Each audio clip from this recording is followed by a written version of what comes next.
Assalamualaikum warahmatullahi wabarakatuh.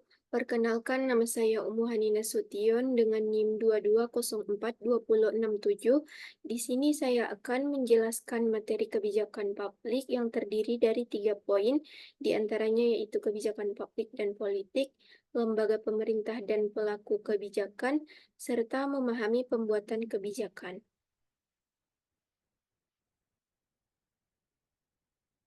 Dengan dosen pengampu Bapak I. Permana, STMT. Yang pertama yaitu kebijakan publik dan politik. Definisi kebijakan publik. Kebijakan publik adalah serangkaian tindakan yang diambil oleh lembaga pemerintah untuk menangani isu-isu sosial. Kebijakan publik melibatkan banyak faktor dan proses pengambilan keputusan yang membentuk peraturan dan hukum. Politik dan kebijakan. Politik mempengaruhi kebijakan publik melalui distribusi kekuasaan dalam masyarakat. Pemilu, kelompok kepentingan, dan opini publik berperan besar dalam menentukan kebijakan yang diambil. Analisis kebijakan. Metode ini digunakan untuk mengevaluasi kebijakan dengan menggunakan berbagai kriteria seperti efektivitas, efisiensi, dan kesetaraan. Yang pertama, efektivitas. Efektivitas mengukur sejauh mana suatu kebijakan mencapai tujuan yang telah ditetapkan. Efektivitas sering dipengaruhi oleh faktor teknis dan administrasi, seperti apakah teknologi yang digunakan memungkinkan untuk mencapai hasil yang diharapkan, atau apakah lembaga yang bertanggung jawab memiliki kapasitas untuk mengimplementasikan kebijakan tersebut.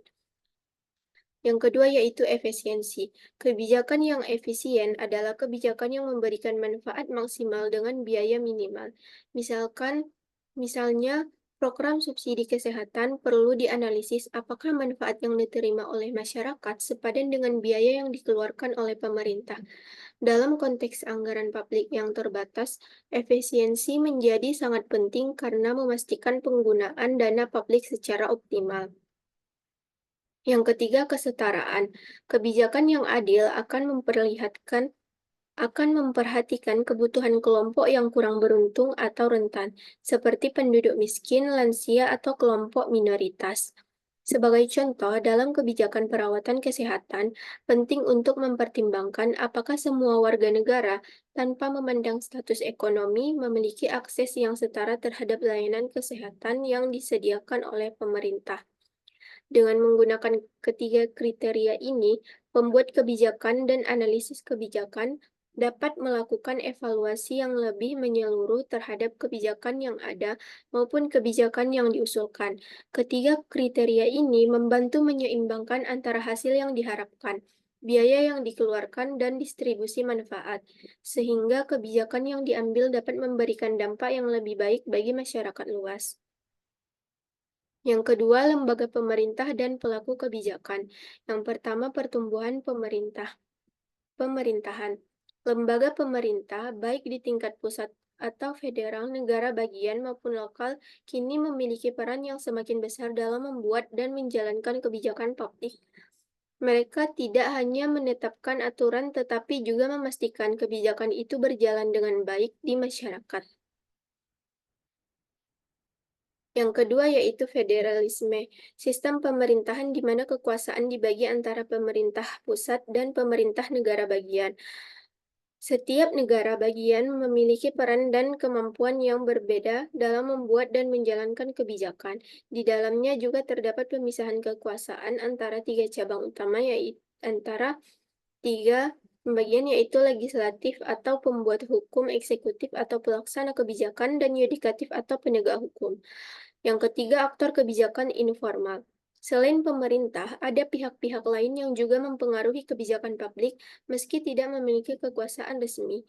Hal ini termasuk opini masyarakat, kelompok-kelompok kepentingan yang membela isu tertentu, organisasi nirlaba yang berfokus pada layanan sosial, media yang menyebarkan informasi, dan jaringan kebijakan yang terdiri dari berbagai pihak yang berkolaborasi dalam isu-isu kebijakan tertentu.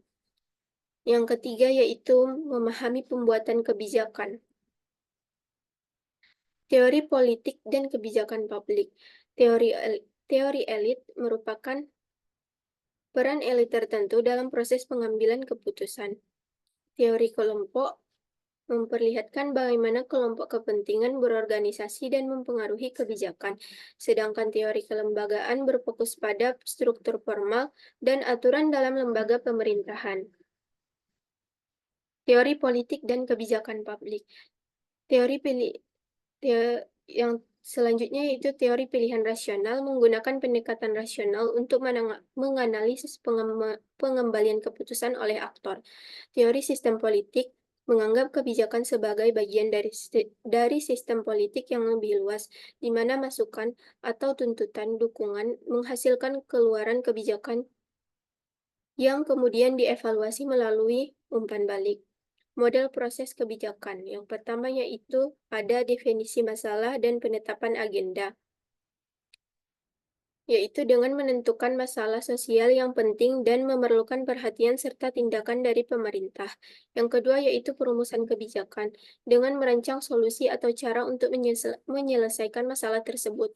Yang ketiga yaitu legitimasi kebijakan, mendapatkan persetujuan resmi atau legal dari pemerintah dan pihak berwenang untuk menjalankan kebijakan.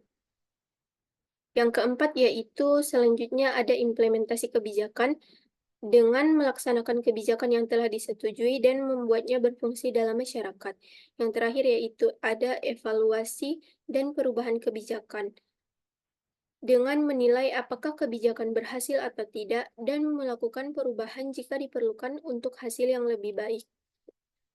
Yang terakhir yaitu kesimpulan. Materi ini menjelaskan mengenai dasar-dasar kebijakan publik, aktor-aktor yang terlibat dalam proses kebijakan, dan cara kebijakan dipengaruhi oleh dinamika politik. Kebijakan publik tidak hanya merupakan hasil dari keputusan pemerintah, akan tetapi juga dipengaruhi oleh aktor non-pemerintah seperti kelompok kepentingan dan opini publik. Melalui model proses kebijakan, pembuat kebijakan dapat merancang solusi yang efektif untuk mengatasi masalah-masalah publik yang kompleks. Analisis kebijakan berperan penting dalam mengevaluasi solusi yang ada berdasarkan kriteria seperti efektivitas, efisiensi, dan keadilan. Mungkin sekian yang dapat saya sampaikan, kurang lebihnya saya mohon maaf. Wabillahi taufiq wal hidayah. Assalamualaikum warahmatullahi wabarakatuh.